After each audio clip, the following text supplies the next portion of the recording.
And thank you, Amna.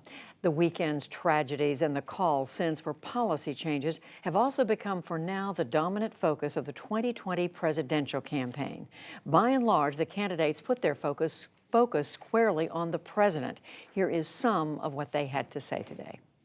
Today, I say to Donald Trump, stop your anti-immigrant rhetoric. Stop the hatred.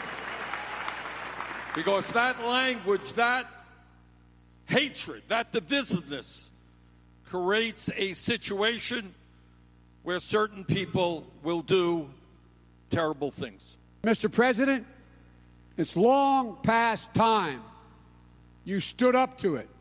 Mr. President, it's long past time you addressed it for what it is. This is hatred, pure and simple, and it's being fueled by rhetoric that is so divisive and it's causing people to die. What happened in El Paso and in so many of the other shootings across the country, it was fueled by hate. And no, Mr. President, as he said after Charlottesville, there are not two sides to an issue when the other side is the Ku Klux Klan and white nationalists. There is only one side. Dayton, Ohio is in the home state of another candidate for president, Representative Tim Ryan. Ryan has suspended his presidential campaign in the wake of this weekend's shootings. He's also been in Dayton since yesterday, and he joins me now. Congressman Ryan, thank you for being here. President Trump, we learned, is going to Dayton on Wednesday. Today, among other things, he said it's not mental illness and hate that pulled the trigger. It's the gun. He said it's not the gun, rather it's mental illness and hate. How do you respond to that?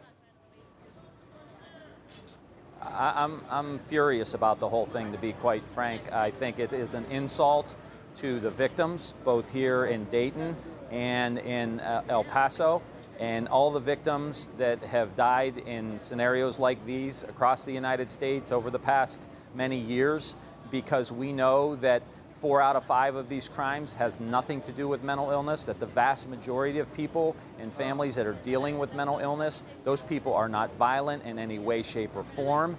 And this whole idea about video games, well, of course, we don't want our kids playing them too long to distract, because we know many people in other countries who have mental illness and who have play video games. They don't have this rate of crime. The issue is the God-blessed gun.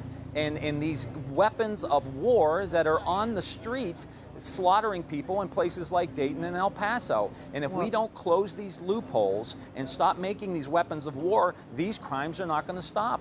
Well, as you know, the House of Representatives passed legislation earlier this year, Democratic majority. It has not moved in the Senate.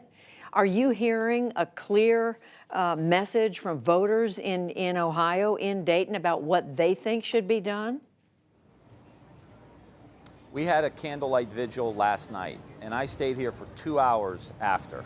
And for anybody who wants to help Dayton, they can go to the Dayton Foundation website and make a donation to help the victims. There's kids who lost their father, and so go to the Dayton Foundation website and send some money in to help these families. But I was here for 2 hours after, and I met more Republicans that were telling me to get something done, please, that this has gone too far.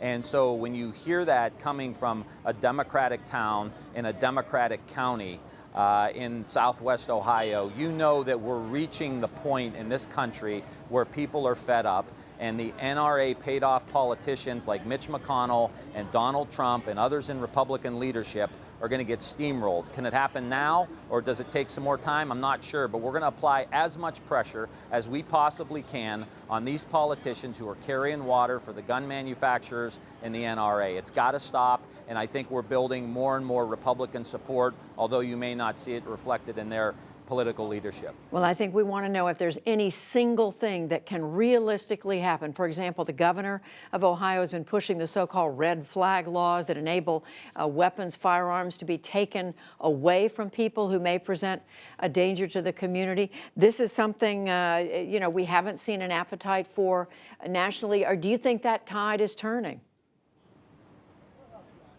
We'll see about the red flag. Maybe, just maybe, God, we hope and pray that maybe there's half a step we could take.